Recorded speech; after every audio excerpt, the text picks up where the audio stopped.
So recently বিকি জাহিদের চক্র নামে একটি নতুন নাটকের ট্রেলার ইউটিউবে রিলিজ পেয়েছে, and I must say the trailer was too damn good. আমরা সবাই জানি যে বিকি জাহিদের কোনো একটা কাজ মানে অসাধারণ কিছু একটা হতে যাচ্ছে, অ্যান্ড আমি যখন ট্রেলারটা দেখছিলাম I was like, what the fuck is going on man.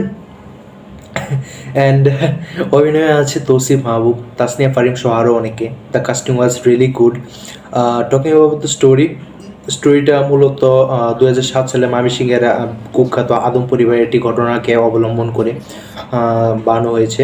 And স্টোরিটা বেস হচ্ছে shared hallucination or mass hallucination which causes আপনার সারাউন্ডিংয়ের যে মানুষজন আছে তারা একই সঙ্গে একই রকমভাবে হ্যালুসিনেট করা শুরু করে।